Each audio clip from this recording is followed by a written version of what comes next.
Hi everyone, hope you are doing well from wherever you're watching this channel, depending on your time zone.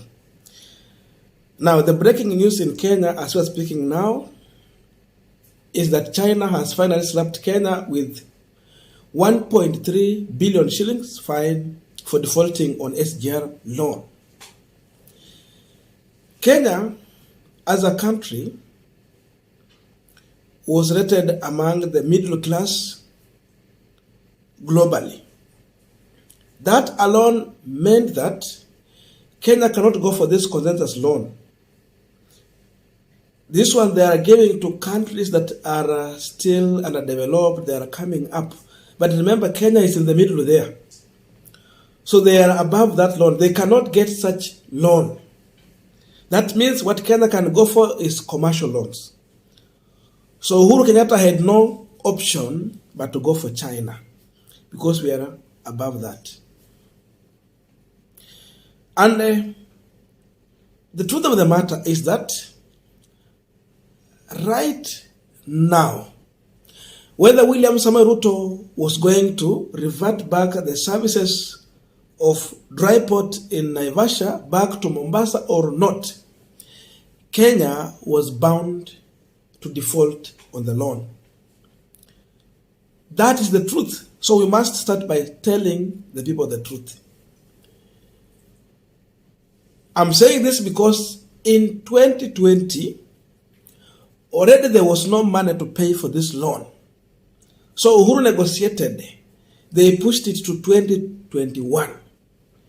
In 2021, because of course, you know, we were hit so hard with the Imambo virus. Because it was a disaster, China ilibidi elewe Kenya. So again, they pushed to 2022.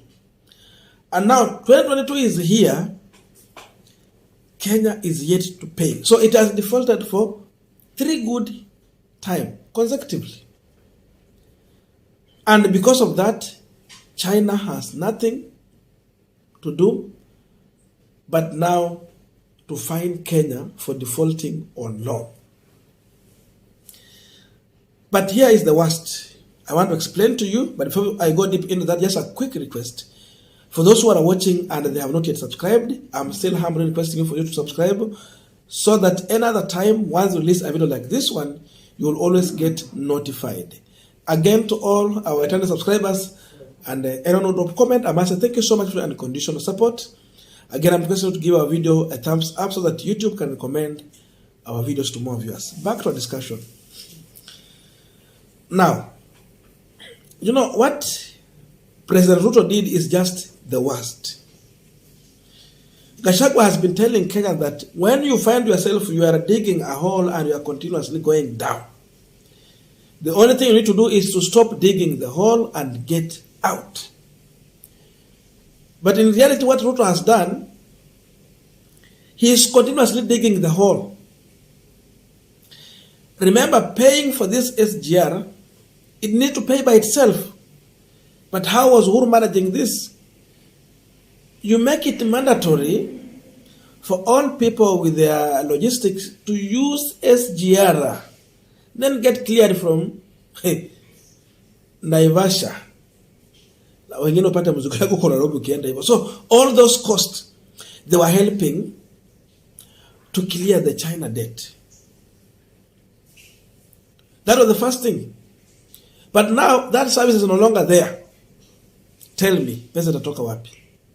Na hii ilikuwa ijilipe yenyewe. Secondly, with the use of SGR, already this had reduced number of accidents on the road. Vile tumerudisha mambo ya matrela ndio kazi imerudi, lakini expect more accident on our road. Now, back to main issue here. Wachana na mambo ya accident ndio is just by the way. The biggest problem that is eating Kenya, as far as issue of clearing SGR debt, is that the operation of SGR is going at a cost of 18 billion. Operation cost. That means paying salaries and maintenance.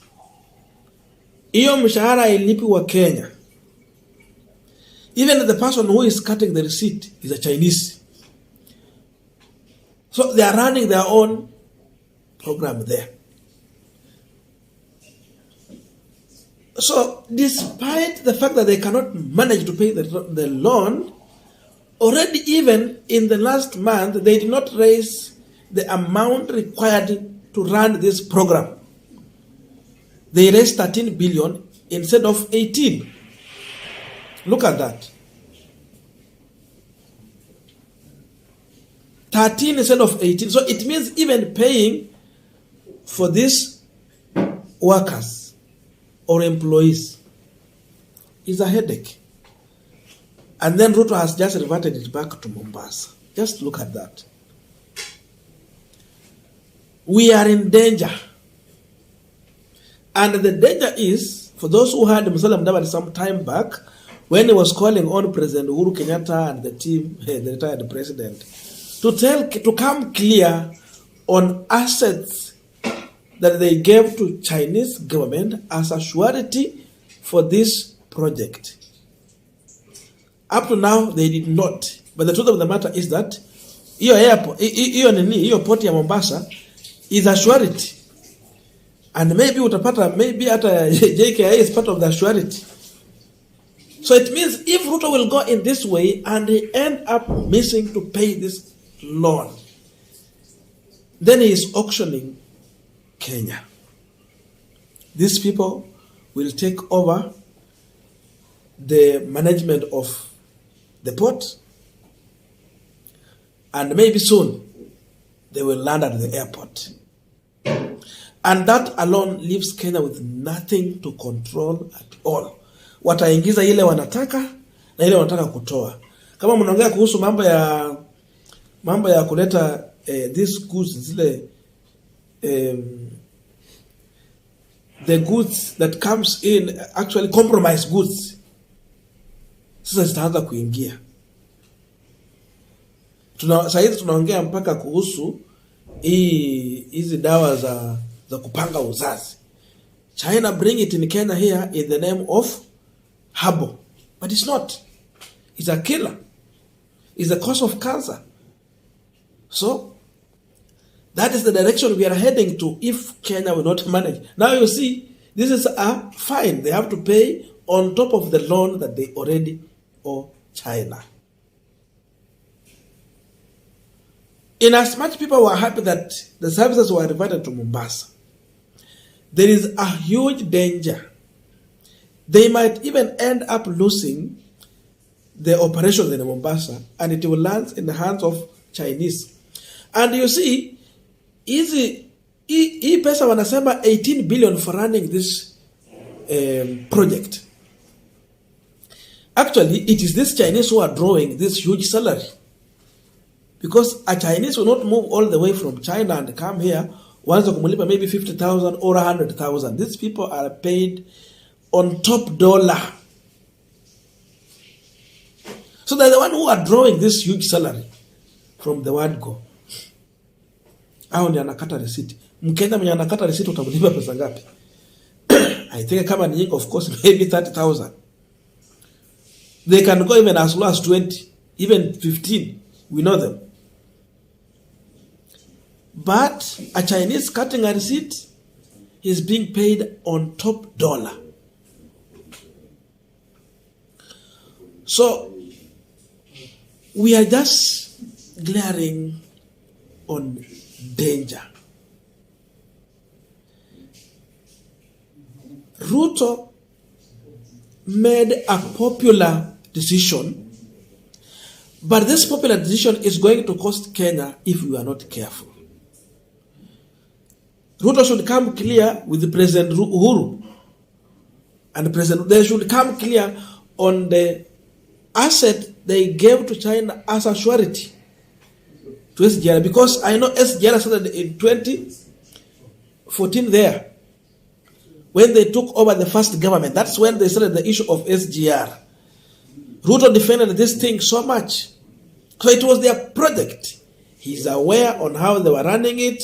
He's aware how the cost of construction came in. Of course, we know it was double. Tanzania is doing a better thing to what Kenya is doing. But if you check on the cost of 1 kilometer, of course, it is cheaper compared to what Kenya was paying China. Na hii ni SGR, ile ni automated. So Ruto has so many things that he need to put his brain together and avoid the issue of popular decision.